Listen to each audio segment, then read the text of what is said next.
So, welcome to another episode of Tidbits with Tracy. I am super excited about today's guest, who has been a dear friend of mine since high school, which was a couple years ago, right, Nat? Just a Um, couple years ago. but Natalia Sanchez Alvarez. So, she is the president of Norsan Media, a leading certified Hispanic owned media and advertising business in Charlotte. She serves on the board of the Latin America Chamber of Commerce in Charlotte, the Charlotte Advisory Council for the Hispanic Scholarship Fund, and the Latinx Advisory Council for the Office of the Mayor in Charleston. Dang, girl, busy. She graduated from Santa Clara University and started her career at Norsan Media in 2012 before being named president in 2019.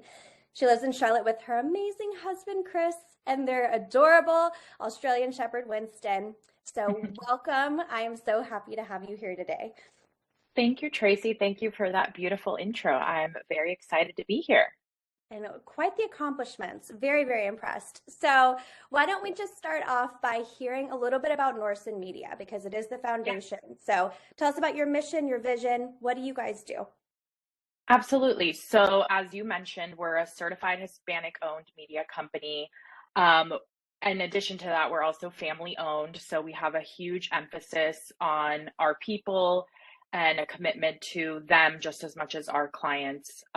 So our mission is to honor God in all we do, to serve others humbly and respectfully, to pursue excellence in everything we do, and to grow profitably.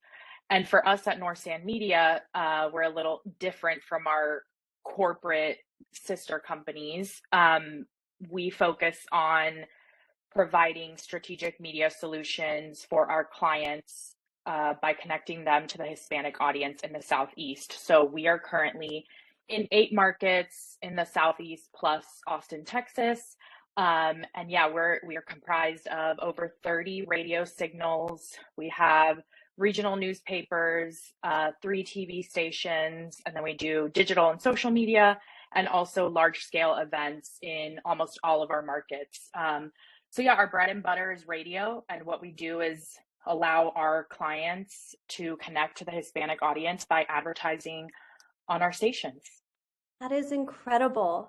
I mean, congratulations to you and your family, because I know it's Thank one you. endeavor of very many that you guys are successful in. So walk us through that career journey, because I know you've had different roles within the company. You really started at the Yes. bottom and worked your way up to the top. So what was that experience like for you? Yeah, I mean, it's been a wild ride and one I'm extremely grateful for. Lots of ups and downs, but I graduated with a double major in marketing and psychology. So it was just kind of a good fit when my dad, who's the CEO, offered me a job at Norsan Media in Charlotte. So I moved from California to Charlotte and I think I started working in IT first, like support. Hi, Like, I don't world. know what I was doing, like just supporting as much as I could. And so much of it was learning. Like, I didn't even know how a broadcasting company made money. So it was a big learning experience. And then from there, I worked in event planning. So one of our events had up to 60,000 guest attendees. So it was a lot, but it's really cool. We do cultural festivals, really celebrating like Hispanic heritage or Mexican independence or Cinco de Mayo. And we bring like large bands from Latin American countries. A lot of them are based in their home countries, or some of them are here. So I worked in planning, executing, managing the festivals. And then from there, I started working in national sales. So traveling around the country to meet with like large agencies to sell our products and services. And then from there, I started working in operations. So really internal, learning a lot more about how our business works from start to finish. And yeah, then the opportunity came for me to step into the role as president in 2019. And it was scary, but at the same time, very exciting. And I felt really ready because I had worked in all those different roles in the company. So I truly knew how everything worked. And it's also really great for me because a lot of my coworkers have been there since the day I started with the company. So like 11 years ago, and just know them really well. There's a lot of trust, and they have really supported me stepping into this leadership role. And yeah, I'm just really happy and grateful. And it's going on year 3 now. Oh my goodness, that's such an incredible story. And I think the importance of actually being a part of every department and seeing the inner workings of a department, I think that is like the foundation of success versus just jumping straight into kind of a high level executive management role and then having to learn that. You were boots on the ground. Yeah. Yeah. And I think it happened unintentionally. Like I don't think I ever was like, I want to be president and I want to be in charge. Like, especially when I was 21, like that wasn't, I didn't know what I wanted to do. So I think just like those opportunities presented themselves and I took them. And it's obviously a challenge being the daughter of the CEO, but I have worked really hard to get where I am. And that experience working in all the different areas, I mean, has been essential to my success in this role. Yeah, and spot on with the fact that your father is the CEO, but you bring that credibility of saying, no, I actually started from the bottom. You know, you didn't just walk in and were given a president title. You worked your butt off from every Yeah. level. It's pretty incredible. Thank you. No, Thank absolutely. you. So did you always know that you wanted to work for the family business? Because it's No, I didn't always know. I mean, it's crazy when you grow up, seeing your parents as entrepreneurs. Like my dad was just so hardworking, and my mom too. I mean, she helped him so much when they started the business. So I always knew it was going to be a part of my life, but I didn't know what that entailed and like how I would feel as an adult. But yeah, I can safely say, I mean, I wouldn't have it any other way. Like, I am so excited to continue my family's legacy, and to be a part of it is an honor. And I personally wouldn't want anyone else, being in charge if it wasn't me or my sisters, or at least have strong involvement because, I mean, my parents built this business from the ground up, and so much of it is connected to our family, and it just is something I'm extremely passionate about. So yeah, I mean, I'm just grateful to be able to work with my family. And although it's a challenge, it's really cool to be able to learn from my dad and all of his experience and everything that he's been through. So it's really great to have his support, and work with him. Absolutely. So what would you say, because obviously working in family business, it brings up some unique challenges that you wouldn't experience elsewhere, right? Sometimes Thanksgiving dinner turns into talking about P&Ls accidentally, right? Yeah. Come from that world, I know. So what would you say are some of the unique challenges you guys have had to overcome, or you personally had to have overcome when you started working with the family? I would say that what you just mentioned is one of the bigger ones is separating business from personal. Um, so yeah, having that dynamic like seep into personal life is definitely a challenge. But just I've learned being open and honest about it is the best way. And a lot of times I'll approach him and I'll be like, hey, this is a work conversation. Like, are you in the space where we can just talk about work? Or if not, like, let's find another time. So really making that distinction, like, it hasn't always been that way for me, but it's something that I learned is crucial for me to be able to do my job the best way possible. And so far, so good. One thing that I did this year, is I got like a separate work phone, which I'd never had before. So now, like, yeah, my dad knows, like, if I'm calling him from this number, like, this is work. If I'm calling him from my personal, this is personal. So, I need that. um, yeah, you need that. It made a huge difference. So that's definitely a challenge. And then another thing with like our business is, we're very diverse, and primarily we have, I would say 80% of my coworkers are Latinos. And so the cultural differences, that has been like really impactful for me. So even though I'm consider myself Mexican American, like I was born and raised in the US, and so I feel like I have like the corporate America perspective and approach to a lot of things that I do.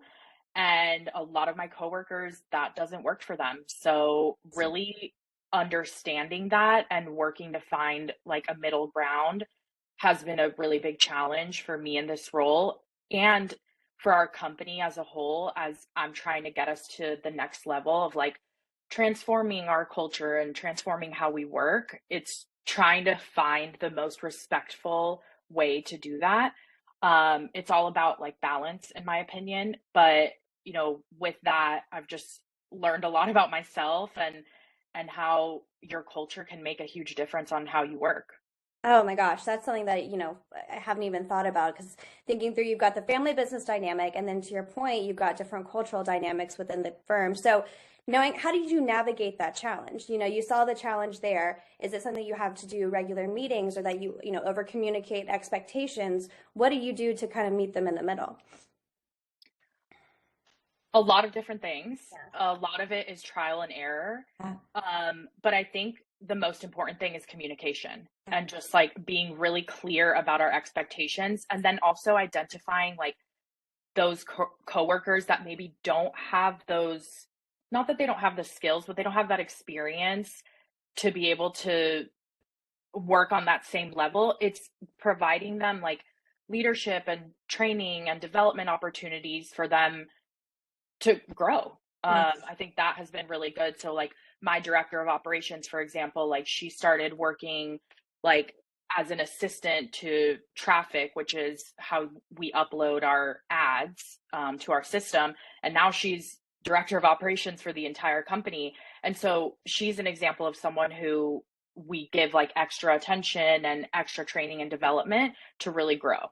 Yeah, no, it's spot on. And I mean, I think you're as good as the team around you, right? So, and I think as you Absolutely. mentioned, your core values, very family driven, very spiritual, very people first. And I think to your point, you've noticed that, hey, in order for all of us to succeed, we've got to continue to put the people first and give them extra Absolutely. support, whatever it is, so that you guys are all rowing in the same direction. And that goes down Yes, to your core values.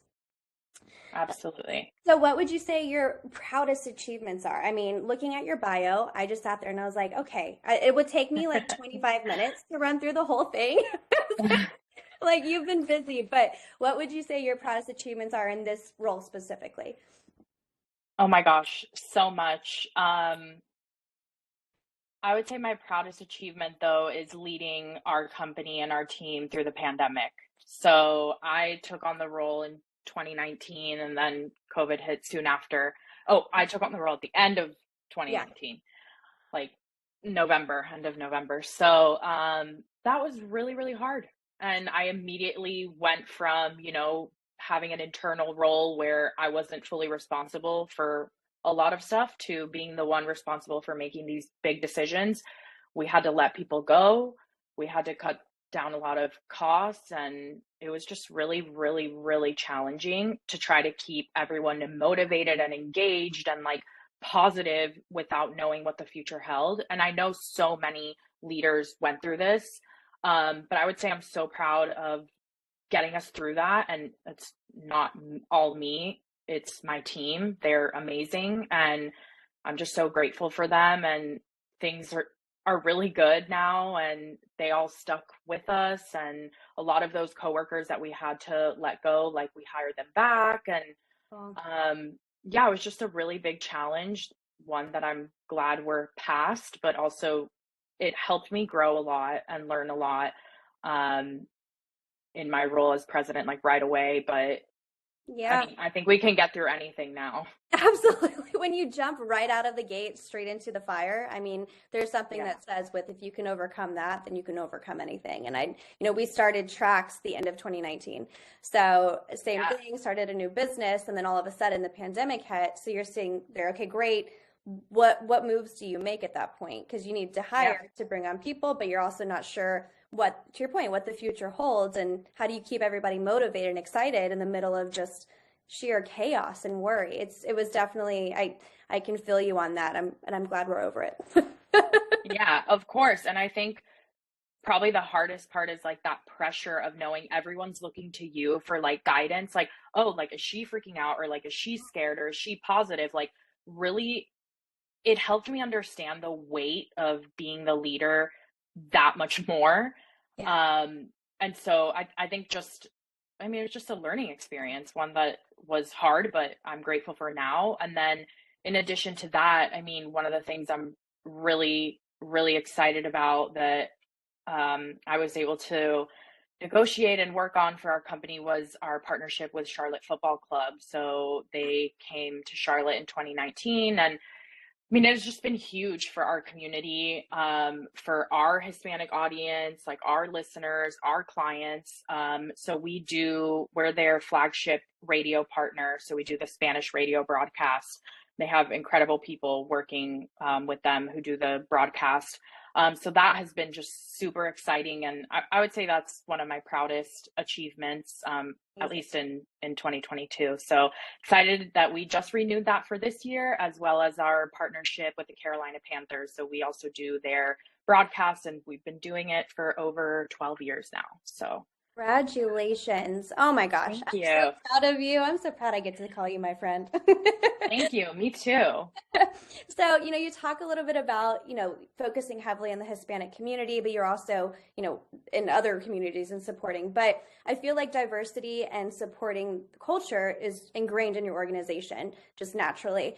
But what would you give, other business owners or leaders, any recommendations to ensure that they're also creating a diverse and inclusive culture? I think it's incredibly important. And, sometimes people aren't thinking through that. And what would be your recommendations? And what's your viewpoint on it? I think learning about it, like doing your research and learning about what it means, and just knowing that diversifying your workforce not only is long overdue, but it will only help your organization. It will only bring new ideas from other people's experiences and backgrounds. And I think it also helps change people's minds and open their minds on new ways of working. Like, I think it's only a positive experience. And maybe some advice would be, connecting with people who have diverse companies and workforce, and kind of getting their help and input. Because I think it can be intimidating for, business owners and leaders who aren't really sure where to start. So I think really finding people that can help guide you. But I think giving those opportunities to everyone is essential and crucial, and just a reflection of, our country today. Spot on. I think, to your point, it brings so many incredible perspectives that you would not get elsewhere. Yeah. It only pushes your business to the top further. So, it's a win-win for everybody. And it's so incredibly important. I just like to hear and see other businesses take that to focus and support the communities that we're all working in, right? And, Exactly. From a diverse perspective, you're a woman business owner. So what has been your experience in that? You're a Hispanic business owner. Have you had any challenges that you did not foresee being a woman owner? Or has it been smooth sailing and very supportive? It has not been smooth sailing. And, one thing I will say first and foremost is I respect my father and his business decisions very much. And at the same time, I'm really happy that, I'm a female and can provide different perspectives for him. When I first joined the company in Norsan Media, for example, the entire leadership team was males. And I have worked on giving women opportunities in leadership. So 4 out of the 5 people on my executive leadership team are now women. It's amazing. And I'm very, very proud of that and excited. And I think a lot of it's an extra challenge for me, because not only am I the daughter of the CEO, but I'm a woman. So I have to try even harder to prove myself. But I'm just confident, and I love being a female and what that can bring to an organization. And I just would encourage any little girl out there who's like, oh, I could never do that. Yes, you can. You can literally do anything. Absolutely. And I've seen such a huge difference with having more female executives on our team as well. We're very, very, female oriented and a diverse organization. And the perspectives and also the leadership qualities are very different. And I think you have to have a good, healthy balance. But I've noticed even with the way that I lead as a woman is very different than the way that my father led as a man, you know, and I Yeah. see that too. And I think both, nothing is right or wrong, but having that healthy balance where you're both bringing, you know, different perspectives, different communication styles, different levels of empathy, you know, compassion, having almost a, I don't want to say a softer leadership, this is not what I mean. It's more of just really a compassionate, empathetic leadership type to an organization. It's big difference than historical Yeah, male-owned companies. the empathy part I think is a big one for me. And something that like I'm really proud to bring into my company and with my team, and that has honestly made like a huge difference versus just enforcing things because you want to enforce them. Like, no, like let's get to understand our people and what they're going through, and like be compassionate, and like it's a conscious effort. Like it's a decision you make to be empathetic and have that compassion, but I think it's important. I agree, and I think being able to lead authentically is a different leadership style, and Mhm. maybe it's a generational thing as well. But being able to show Yes. up, you know, more authentically to say, "Look, today I'm not doing okay," you know, versus in the past and historically generations, CEOs had to show up. They would, you know, almost dictate more than teamwork, Absolutely. generationally speaking, not male or female. But now I think it's getting more and more open of saying, hey, today I'm having a really hard day, so I might not want to make decisions on this right now. I need a few minutes to, you know, to quiet down or whatever it is. Just showing up as yourself versus showing up as, you know, the CEO in a suit. It's more of Yep. collaborative and communication and just showing that we're all humans, you know, going towards the same mission. Totally. So one of the questions that I'd like to ask and kind of finish up with, because I think it's incredibly important, and I know it is to you as well. It's something that I'm passionate about, but it's really finding that balance and prioritizing, you know, health and mental health along with running a very, very successful organization. And I know you and I have this conversation all of the time, but Yes. what are your tips? What do you do to maintain balance, and what would you give, you know, advice for others who are struggling with it? Therapy. Mm-hmm. Preach it. That's a big one. You know, mental health is so important. I think for me, I'm also like on the scale of empathy, like on the very high side. I feel things very strongly. Um, you know, just have higher emotions, I think, than most people. And so, really, just knowing what you need and learning about yourself, I think, is so important to be able to lead the best way possible. By no means am I have I figured it out perfectly, and that balance, I would love to figure it out one day. I'm working on it. You know, I think there's so much like ups and downs, and it ebbs and flows. Like sometimes I just really need to be on top of work, and you know, the mental health might fall a little bit for a week, but I always make sure to come back to it, and you know, really have that team of support, whether it's a therapist or a doctor or a friend that you talk to that can be there for you, is just really having that support system that you can lean on, that believes in you, I think is really important. And honestly, putting yourself first. Yeah. Like I think ultimately that's the number one thing. Like I think we grew up in a society where it's just like you're doing so much for your family, your significant other, this person, your job, your children, and like putting yourself first was maybe seen as selfish, but I don't think it's selfish at all. And I think it's essential for you to be able to be a better spouse, brother, sister, daughter, leader, boss, coworker. Like you have to have that figured out. And it's definitely not easy, but it's one thing I'm really proud of. Like we help our coworkers, like if they need spiritual support, if they need help connecting with a therapist, or if they need financial help, like really being a support and a resource for our people, besides just being, you know, their company they work for. Oh, like mic drop. I mean, it's true because you know, finding balance and growth, it's not linear, right? It's not, hey, Yeah.